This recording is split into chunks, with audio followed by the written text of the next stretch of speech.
Good afternoon and welcome back. Kent Bain with 9 Business Group and Elevate Your Business Chat. Joining us today is Dr. Laura. Dr. Laura, please introduce yourself. Most importantly, tell us what you do, what makes you unique, what sets you apart. Welcome. Sure. Thank you for having me, Kent. So I call myself a career and workplace psychologist. So I specialize in helping to make human lives better at work and help people navigate their career decisions and career transitions.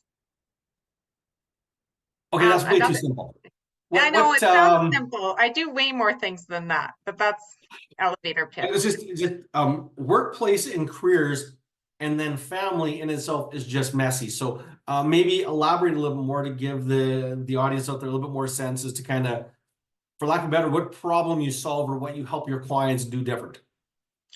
Sure. So I'll talk about the Canada Career Counseling business in particular.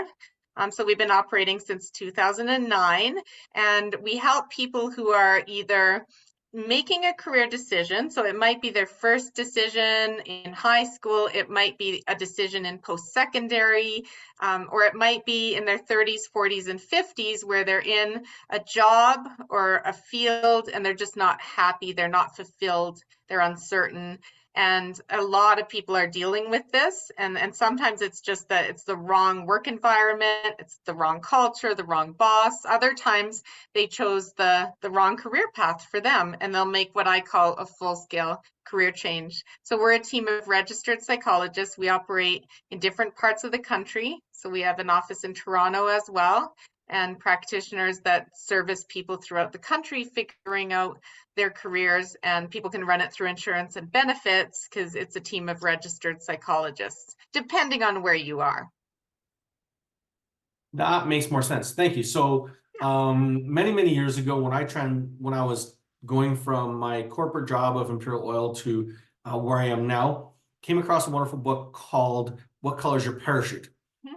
And I guess maybe the question to that is, I think there's a lot of truth to having certain things that we enjoy doing, but being in the wrong environment. So maybe elaborate a little bit on kind of how you help people find the right environment to work in, and at the same time, the discover or rediscover their strengths of what they enjoy doing. We dig deep. So the team really helps people gain self-insights into their interests, personality, values, motivations, skills, soft skills, transferable skills, hard skills, technical skills, their belief systems, their confidence, whatever it may be that makes them who they are at that point in time. And we look at their past, look at where they are today, and then help them navigate how great career decisions are made, and help them come out the other side with a clear plan of action. And along the way, there's oftentimes a lot of emotions to deal with. So the psychology backgrounds really help so that we can help them as a whole human being, besides just their career identity. Got it. So if you think back to when you started, what was the business in 2009 you started? The career? Actually, the funny story is I started it as Calgary Career Counseling, and then it morphed into Canada Career Counseling because I was thinking beyond just Good. Calgary. Yeah. Good. So you've been at that for a while, but since you started it, what was the biggest challenge you had to overcome since charting that path? And what does that look like today? How'd you solve it? Biggest challenge for that company definitely has been hiring and finding the right talent. Because in a private practice, so in the business side of psychology, it takes a certain personality type to think in that way, to think in that, we call it private practice mindset, but it's like a business mindset where you're actually a business and you're having to bring in more clients and see more clients to make the goals. And a lot of times our code of ethics as psychologists gets in the way of some of the things that would make that easier. Like, we're not allowed to solicit testimonials, we're not allowed to post testimonials on our website, things like you'd think, why couldn't they do that, right? But our code of ethics as psychologists is very, very stringent. So that's been one of my biggest challenges. That's a big one because we buy based on our credibility and trust. And how do you gain that trust other than by reading it, touching it, and obviously you'd have to get a referral, be talking to the people. Yeah. When you look back over the years, what is one thing you know now that you wish you would have known back then that maybe would have changed the trajectory, maybe have sped up the growth, gotten to some hurdles faster?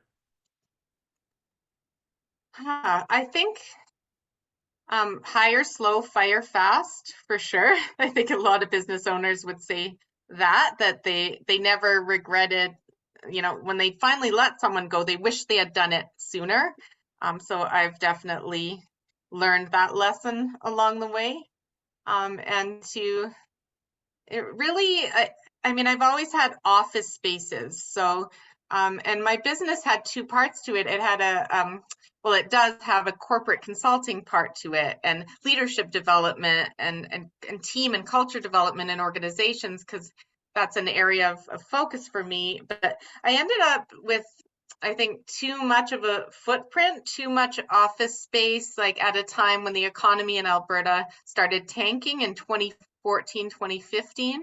And then I was always trying to fit my businesses into, okay, I have this much space, so I need to like fill this space. And so it's just, I'd say don't overinvest on your footprint. And COVID turned that upside down, that whole line of thinking. But this is pre-COVID days. I wish Sure. I had that advice. That's good. No, I think there's a lot to be said. I mean, and there's that balancing act between going to work to fill the space versus the space working for you. And at the Yes. same time, I've also had clients where they needed to add space to allow their business to grow. And I think there's that balancing act of being aware and intentional and listening to the feedback. Because if you don't have enough space, you can't grow. Clients won't give you referrals because they feel like you're sold out. But then at the same time, to your point, there's a lot to be said for I have too much space, it's too expensive. Now I'm working too hard to fill the space versus Yeah. having the business fill me. And I think that's a great insight for a lot of people out there. Over the years, has your definition of success changed? And what is your definition what is your definition of a successful business today? Yeah, I grapple with this a lot, Kent. So there's financial success is definitely an indicator, but I'd say for me, equally important is the number of people that I help mentor, grow, and thrive in their careers who work for me. So the psychologists that we train, the team members that we bring in, the university students. As an adjunct professor, I'm always supervising university masters, PhD students, or undergraduate students at different things like research, for example, and the mentorship and the growth that I see from them and the number of lives that I've touched that way, I'd say that's a big success. So I think about at my funeral, I think people would say like Laura helped a lot of us get to where we are today. And I think our clients would say that too. So the clients that I've worked with, helping them to grow and transform their careers, which impacts their lives, etc. So it's impacts. Because if you looked at my bottom line alone, I'd say in a lot of ways, it has been more of a social enterprise. I think that the bottom line wasn't the only reason that I've done this, right? So success means different things to me. I think it means, and that's why I love the question so much, is it does mean something different to everybody. And I do find the longer business owners are in business, that definition changes. At some point, it's much like Maslow hierarchy of needs, where we got to feed ourselves, we got to pay a mortgage, we got to pay rent, got to put food on the tables.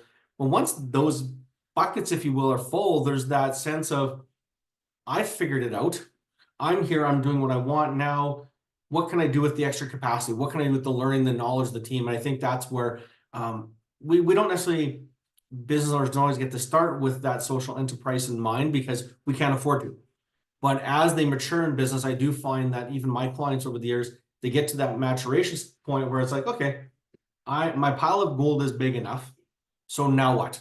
And I think that's an important transition. So good for you. Before we hit record, you started talking about some things you do like to give back and some social things that you are working on. Do you want to elaborate on kind of what you mentioned earlier and kind of share in your words what that means to you and what you're kind of doing behind the scenes to be successful in different ways? Yeah, sure. So another part of my philosophy is it's really important to give back to the community. It's really important to do volunteer work. And I think that volunteer work leads to so many beautiful connections as well for your business. But one of the volunteer initiatives that I started in 2019 with a few other women is called With Her, and it's about ending violence against women and girls. So it's a movement, and our movement, so it's at withher.ca, we end up helping different charities every year. So we're doing an event May 23rd. So that's our first event since our inaugural events in 2019, because it took a break during COVID, and but we really wanted to get something on its feet again, because these charities really need funds, and we're really good at putting on powerful events that are impactful and then raising funds for the charities. And it's just really important for me. So we lost our nieces in 2019 to a domestic violence double homicide, and I wanted to really make a difference, shed light on the issue, and give back to the community here in Calgary, but also throughout the country. That's amazing. So tell us a little bit more about the event. So it sounds like, in summary, you run events that raise money, and then those funds are given to predetermined organizations that are frontline support for the physical abuse and violence against women. So is that correct? Yeah, so some of them are, I mean, a lot of them are more frontline support. Or we're all about education, advocacy, prevention, all those sorts of things. And our event May 23rd is supporting the Stardale Women's Group, which helps Indigenous girls and young women to stay in school and to thrive, basically, because they're at risk of more than average dropping out of school, getting into domestic violence situations, etc. So that's our focus for this event. So that was May 23rd. And what was the website again, if people wanted to register, or have you Yeah, have you already been able to sell it? we just launched it a couple of weeks ago. So it's With Her. So With Her has two H's, all as one word, .ca. Well, then let's lead right into the last question. I think we know the answer, but give it to us anyway. What do you want to be known for? When it's all said and done, 5 years from now, 25 years from now, what is it you want to be known for? I want to be known for having positively impacted people's work lives.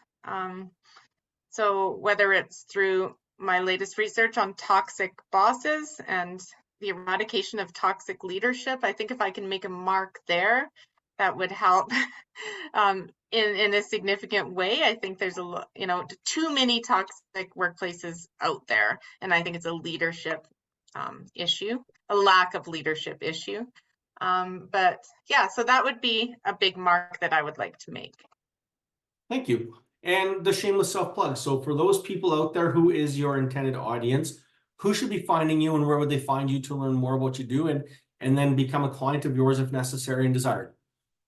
Sure. So drlaura.live is where you'll find me as a keynote speaker, a podcaster. So I have Where Work Meets Life for the last 4 years. So really, really important content there on thriving organizations and career fulfillment. And then CanadaCareerCounseling.com is where you'll find the info about the career counseling practice that I lead. Awesome. Any parting comments before we sign off today? No, just really appreciate you shedding light on all kinds of entrepreneurs and businesses. And it ain't easy, but it beats working for someone else. It does that. Thank you very much. Keep up the amazing work, and we're looking forward to hearing the rest of your story real soon. Thank you, Kent. You're welcome.